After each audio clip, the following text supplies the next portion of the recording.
പ്രവാചക തിരുമേനി സല്ലല്ലാഹു അലൈഹി വസല്ലമയ്ക്കാണ് ഇവിടെ മാരണം ബാധിച്ചതായിട്ട് പറയുന്നത്. ആ പ്രവാചക തിരുമേനി സല്ലല്ലാഹു അലൈഹി വസല്ലമയ്ക്ക് പിശാചിന്റെ ബോധനം ഉണ്ടാവുകയും 6 മാസത്തോളം കാലം എന്ന് ഇല്ല, ഒരു ദിവസം എവിടെ ഇല്ല. ശരി, ഒരു ദിവസം ഒരു ദിവസവും ഇല്ല, ഇല്ല. അപ്പൊ 6 മാസക്കാലം അതുമില്ല. ആ നബി നമ്മോട് പഠിപ്പിച്ചു തന്നതാണ് വിശുദ്ധ ഖുർആന്റെ ആയത്തുകളും അതേപോലെ ഹദീസുകളും. ആ ഹദീസിലാണ് അള്ളാഹുവിന്റെ റസൂൽ തന്നെ പറഞ്ഞത്. ഇത് ഇമാം ബുഖാരി പറഞ്ഞതല്ല. നബിക്ക് ഇങ്ങനെ ഉണ്ടായി, അള്ളാഹുവിന്റെ റസൂൽ തന്നെ പറയുന്നു. ആ പറഞ്ഞത് നമുക്ക് സ്വീകരിക്കാൻ പറ്റുക എന്ന് പറഞ്ഞാൽ അത് കുറച്ച് പ്രയാസമാണ്. നബി പറഞ്ഞോ ഇല്ലേ നമുക്ക് അന്വേഷിക്കാം. 6 മാസം ഒരു ശൈത്താൻ നബിന്റെ പിന്നാലെ കൂടി എന്ന് ബുഖാരിയിൽ ഇല്ല. അത് വേറെ ചില ശൈത്താന്മാര് പറഞ്ഞുണ്ടാക്കിയതാ. നബി അങ്ങനെ പറഞ്ഞിട്ടില്ല, ബുഖാരിയിൽ അങ്ങനെ ഇല്ല. പിന്നെ നിങ്ങൾ പറഞ്ഞപ്പോഴുള്ള ഒന്നും ഹദീസിലില്ല. ഇനി ഹദീസുള്ളത് എന്താ ഞാൻ പറഞ്ഞുതരാം. അബ്ദുസ്സലാം സുല്ലമി എഴുതിയ ബുഖാരി പരിഭാഷന് വായിക്കാം. അതാണ് നിങ്ങൾക്ക് കൂടുതൽ നിങ്ങൾക്ക് സ്വീകാര്യമാവുക. അല്ല, നിങ്ങൾ പറയേണ്ട ആവശ്യമില്ല. ഏകദേശം നെയില് കണ്ടാൽ നമുക്കറിയാം സാധനം എന്താന്നുള്ളത്. അവ അബ്ദുസ്സലാം സുല്ലമി എഴുതിയ പരിഭാഷന് വായിക്കാം. ഞാൻ പറ്റൂലെങ്കിൽ ബുഖാരി വേറെ വായിച്ചരാം.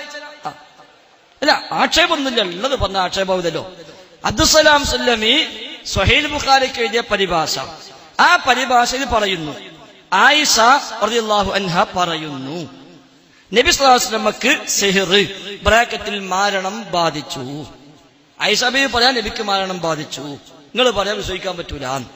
ഒന്ന്, അബ്ദുസ്സലാം സുല്ലമി കൊടുത്ത അർത്ഥം, താൻ യഥാർത്ഥത്തിൽ ചെയ്യാത്ത പ്രവൃത്തികൾ ചെയ്തതായി നബിക്ക് തോന്നാൻ തുടങ്ങി.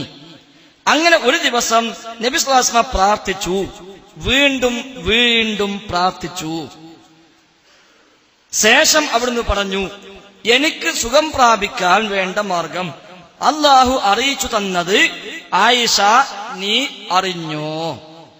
2 ആളുകൾ എന്റെ അടുക്കൽ വന്നു.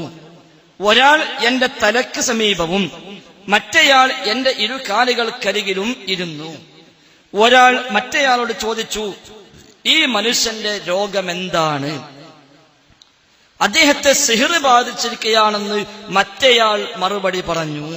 ആരായി മറ്റേയാളും ഒന്നാമത്തെ ആളും? 2 മലക്കുകളാണ്. അപ്പൊ മലക്ക് ചോദിക്കുക മറ്റേ മലക്കിനോട്, ഇയാൾക്ക് എന്തു പറ്റി? അപ്പൊ മലക്കിന്റെ മറുപടി സിഹ്ർ ബാധിച്ചതാണ്. അത് ആയിഷ ബീവി പറഞ്ഞു എന്ന് അബ്ദുസ്സലാം തന്നെ അർത്ഥം കൊടുത്തിരിക്കുന്നു. എന്നിട്ട് ആരാണ് മാരണം ചെയ്തത്? ആദ്യത്തെ മനുഷ്യൻ ബ്രാക്കറ്റിൽ മലക്ക് ചോദിച്ചു. ലബീദ് ഇബ്നു അയ്സം ആണെന്ന് മറ്റേയാൾ പ്രത്യുത്തരം നൽകി. സിഹ്റിന് എന്താണ് അയാൾ ഉപയോഗിച്ചത്? രണ്ടാമൻ പറഞ്ഞു, ചീർപ്പും മുടിയും അല്ലെങ്കിൽ പരുത്തി, ഈത്തപ്പനയുടെ ആൺകുലയുടെ കൂമ്പാളയുമാണ് ഉപയോഗിച്ചിരിക്കുന്നത്. എവിടെയാണത്? ഒന്നാമൻ ചോദിച്ചു. ദർവാൻ കിണറ്റിലാണ് ഉള്ളതെന്ന് രണ്ടാമൻ മറുപടി പറഞ്ഞു. ഉടനെ നബി സല്ലല്ലാഹു അലൈഹി വസല്ലമ അവിടേക്ക് പുറപ്പെട്ടു. മടങ്ങി വന്ന് ആയിഷ റളിയല്ലാഹു അൻഹയോട് പറഞ്ഞു, അവിടുത്തെ ഈത്തപ്പനകൾ ശൈത്വാന്മാരുടെ തല പോലെയുണ്ട്. അപ്പോൾ ഞാൻ ബ്രാക്കറ്റിൽ ആയിഷ ചോദിച്ചു, അവിടുന്ന് അത് പുറത്തേക്കെടുത്തോ? നബി സല്ലല്ലാഹു അലൈഹി വസല്ലം അരുളി, ഇപ്പോൾ അള്ളാഹു എന്നെ സുഖപ്പെടുത്തിയിരിക്കുന്നു. ഇനി അത് പുറത്തെടുക്കുന്ന പക്ഷം ജനങ്ങൾക്കിടയിൽ അത് വമ്പിച്ച കുഴപ്പത്തിന് കാരണമായേക്കുമോ എന്ന് ഞാൻ ഭയപ്പെടുന്നു. പിന്നീട് ആ കിണർ മൂടിക്കളഞ്ഞു. സ്വഹീഹ് ബുഖാരി പരിഭാഷ 360.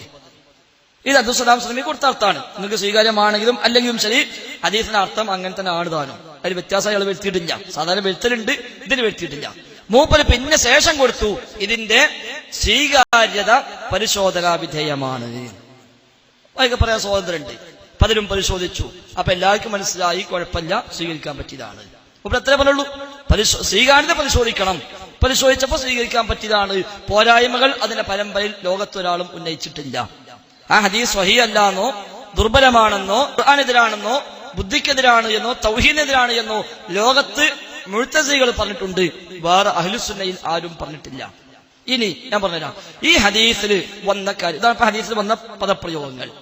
ഇനി ഈ പുതിയ ശബാബിൽ ഇതേക്കുറിച്ച് എഴുതിയിട്ടുണ്ട്. ഞാൻ രണ്ടും കൂടി വായിച്ചുതരാം. പുതിയ ശബാബിൽ ഫെബ്രുവരി 22 ശബാബിൽ ഇതേ ഹദീസിനെ കുറിച്ച് എഴുതിയിട്ടുണ്ട്. നമ്മൾ രണ്ടും കൂടി കമ്പയർ ചെയ്യാം. അപ്പോഴാണ് ഇത് ഖുർആനെതിരാവുക. നബി സ്വല്ലല്ലാഹു അലൈഹി വസല്ലമക്ക് സിഹ്ർ ബാധിച്ചുവെന്ന ബുഖാരിയിലെ ഹദീസ് ഖുർആനിലെ 2 ആയത്തുകൾക്ക് വിരുദ്ധമാണ്. സബാബിൽ എഴുതാണ് ബുഖാരിയിലെ 2 ആയത്തുകൾക്ക് വിരുദ്ധം. ഏതായത്ത്? അതിൽ കടുത്ത പ്രവാചക നിന്ദയുണ്ട്. സാഹിറിന് ബ്രാക്കറ്റിൽ മാരണക്കാരൻ എങ്ങനെ വന്നാലും വിജയമുണ്ടാവുക ഇല്ല എന്ന് ഖുർആൻ സൂറത്തു തോഹയിൽ പറയുമ്പോൾ ലബീദ് എന്ന മരണക്കാരൻ 101% വിജയിച്ചു എന്ന് ബുഖാരിയിലെ ഹദീസ് പറയുന്നു. ഹദീസ് നമ്മളിപ്പോ വായിച്ചല്ലോ. ഈ ഹദീസിൽ പറഞ്ഞോ 101% വിജയിച്ചു എന്ന്? ഇല്ല. പിന്നെ ലബീദ് 100% തോറ്റു എന്നുള്ളത്.